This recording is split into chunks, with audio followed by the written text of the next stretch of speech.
Sige mga tao, dapat ipagbawal ang mga burka, hindi lang dahil nakabababa at nakakahiya ito para sa mga babae, kundi dahil isa rin itong panganib sa seguridad. Ibig kong sabihin, maging tapat na lang tayo. Kapag nakakakita tayo ng taong nakaburka, hindi natin alam kung sino ang nasa ilalim yon. Maaring si Abdullah Osama Bin Laden yon, handang magpalipad ng mga eroplano sa mga gusali. Pero hindi rin kailangan sobrang extreme. Nakakahiya ito para sa mga babae. Maaari maging banta ito ng terorismo, pero maaari rin itong maging simpleng panganib ng pagnanakaw. Tulad ng mga video na ipapakita ko sa inyo. Hindi ko alam kung Muslim ang mga babaeng ito. Pero hindi naman yun mahalaga. Dahil kapag may butas sa batas na ganito, kung saan pwede akong magsuot ng burka at legal kong maitago ang aking pagkakakilanlan kahit saan, pwede kong gawin ng gusto ko at makatakas ako ng walang problema. Panurin ang video na ito. Itong dalawang babae. Naglagay at nahuli silang nagnanakaw. Tingnan mo ito.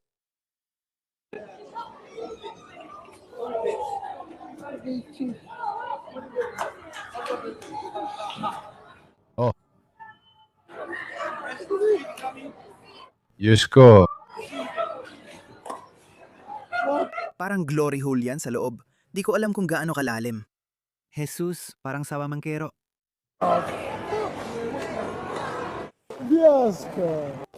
Grabe. Lahat yun galing lang sa isang babae sa ganon.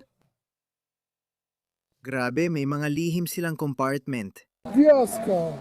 Diyos ka! Hindi! Ikaw ang gumagalaw! Tingnan mo tong lalaking to! Walang nagakalang mangyayari yon. Pubari mo na at umalis ka na. Hindi, kuya! Diyos ko! Diyos ko. Ngayon, hindi ko alam kung kinasuan sila o hindi. Dahil karamihan sa mga security o mga negosyo na ito ay ayaw nang dumaan sa abala ng pag-fill out ng mga papeles. Kaya pinapalayaan na lang nila. Kaya ang ginagawa nila, lilipat lang sila sa susunod. Tingnan mo ito, meron na namang isa. Tingnan mo ito. Muli, hindi ito mga maluluwag na damit at parang hijab. Mukhang di naman natatakpan ng mukha niya. Pero kalokohan pa rin. Lahat kayo, pumasok na ulit sa loob. Oo, tumigil ka dyan. Yan lang, huwag mo ilabas lahat. Lahat. Buti na lang ang security guard ay isang itim na lalaki. Ikaw ay puti. Anda na ba kayo mga pare? Sino ang mauuna? Sino ang unahin? Sino ang aalisin? Dito, dito. Hindi, labas. Makinig ka, harap ka sa akin. Oh, ilaw, Ilabas. Man! Hello, harap ka sa akin. Harap ka sa akin. Oh, maring isang Albanian Muslim. Oo. Harapin mo ako, ilabas mo. Pasensya na, umatras ka nga. Oh, sige. Tumayo ka, tumayo ka, tumayo ka. Tumayo ka. Hindi mo mahihila yan pag nakatayo siya, di ba? Oh! Oh! Oh! Grabe. Kung magnanakaw ka, mas mabuti sigurong ibang bagay ang nakawin mo. Sabi ko lang, buksan mo ang pinto. Mga bote lang naman to. Bakit mo naman nanakawin yon? Anong mapapala mo dyan? Lumabas ka dyan. Boss! Eagle, sumunod ka sa akin at buksan ang pinto. Hindi talaga siya magnanakaw. Itong ebidensya. Oh, alam ko pare. Kontrolin mo ang pinto. 3 tao yan. Jesus Cristo! Security, ganyan kapag break ka. Sige! Ikaw naman. Pinagsasasabihan niya yung junior security niya na nakabreak. Ngayon, ilagay mo ang kamay mo dito at dyan. Hello? Kaya mo ka bang umatras? Oo. Ilabas mo ang sarili mong gamit. Nag-break siya at umalis para magpahinga. At malinaw na hindi niya ginagawa ng maayos ang trabaho niya. Tapos pumasok ang mga taong ito. Pumasok ang dalawang babaeng ito at nagsimulang magnakaw. At sa dami ng mga bagay na naitago nila, hindi ko alam kung gaano sila kagaling at kaepektibo. Kung may gumagawa lang ng trabaho niya ng maayos, sana nakita na niya yon. Oh, hello? Pwede mo ba akong harapin? Pakiusap. Pakiusap! Harapin mo ako! Kailangan kitang karap. Tingnan mo! Lalabas ako! Diyos ka.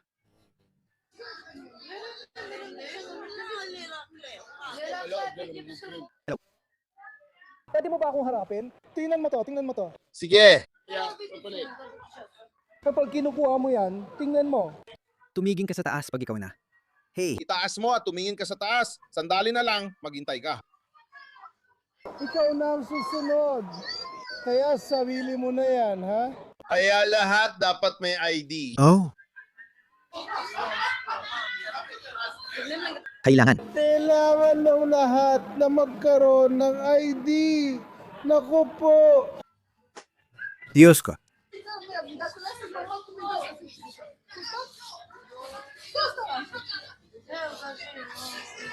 Hand wash, shampoo. Hinta, ilalagay mo ulo mo sa... Sige, ikaw naman. Oras mo na, madam. Pwede mo bang ilagay ito ng iwalay para sa akin? May mas marami pa siya. Oh. Oo. Oh. Oh.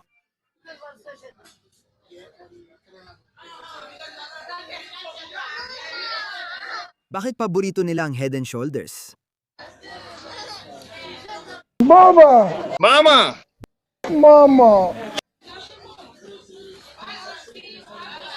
Ethan! Kawawang mga bata. Kailangan nilang makita ito. Oo at... Ano sa tingin mo ang gagawin nila kapag lumaki na sila? Kaya mahalaga ang mga kultura, mga pare. Mahalaga ang mga kultura. Hindi ko alam gagawin ko sa'yo. Hindi ko alam ang gagawin ko sa'yo. Oh, hindi ko talaga alam ang gagawin ko sa'yo. Ano ang gagawin ko sa'yo? Hindi ko natapos. Tapos na. Kamusta?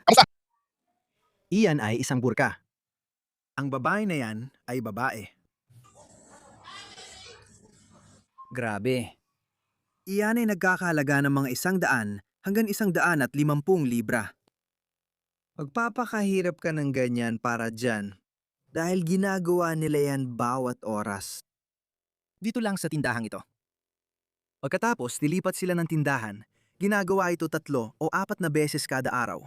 5 araw sa isang linggo hanggang mahuli. At hulaan mo, wala namang mangyayari. Kaya sa mga nagsasabi dyan, hayaan ninyong ipakita ko sa inyo ang isa pang video. Kahapon lang lumabas ang video na ito. Panoorin ninyo ito. Isang tindahan ng alahas sa Bradford. Sa Islamikong lungsod ng Bradford. Ninakawan siya. Panoorin ninyo ito. Tingnan ninyo ito. Tingnan ninyo mga mabubuting kabataang Brito na lalaki at babae. Tingnan ninyo ito. Tingnan ninyo ito. Bakit hindi mo abusuhin kung pinapayagan ka naman? Mga profesional na magnanakaw. Malamang nadaan lang sila at nakita nila ang pagkakataon at naisip nila, walang makakasubaybay sa atin. Nakaburka na tayo. Samantalayin na natin ito. Tingnan mo ito. Ngayon lang ito nangyari. Sa tingin ko, nangyari ito mga 2 araw lang ang nakalipas sa Bradford. At si Piers Morgan naman na tinatawag na racist ang mga taong nagtuturo nito. Sabi niya, wala akong nakikitang mali sa England. Ang nakikita ko lang ay mga masiglang komunidad na abala sa kanilang mga gawain. Pinayayaman ang lipunang British. Yan ang sinasabi niya. Ito ay, well, sa tingin ko, hindi na uubra ang mga salitang ito na parang pauso lang. Mabilis na tayong papalapit sa isang mahalagang punto ng pagbabago. May mangyayari. May mangyayari talaga. Hindi ito nakasalalay sa akin o kay Tommy Robinson o sa mga rasista at makikitid ang isip. Mangyayari lang talaga ito. Tingnan mo ang nangyari kay Keir Starmer. Siya ay...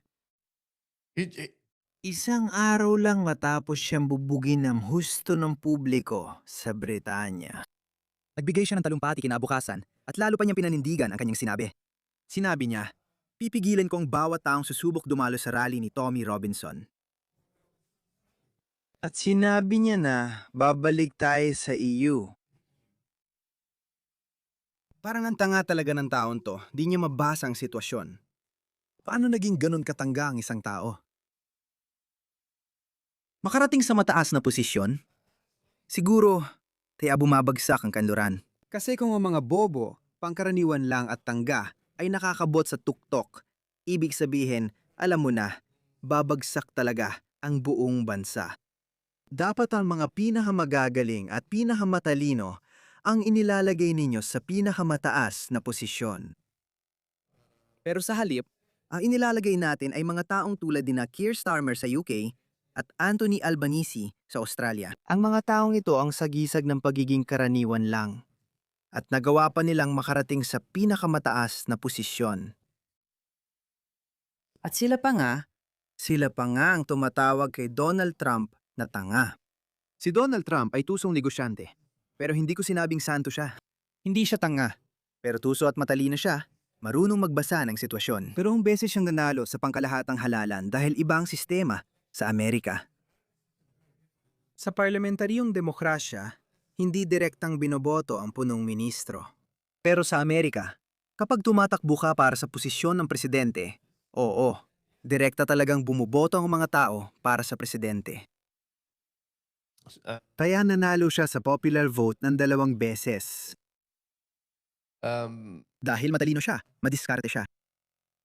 Gustuhin mo man siya o kamuhian, matalino siya. Alam niya kung paano makuha ang loob ng publiko. Sa tingin ko, yun ang iniisip ni Keir Starmer. Isang circus sa Inglaterra. Sigurado akong pinapanood niyo ang nangyayari sa UK.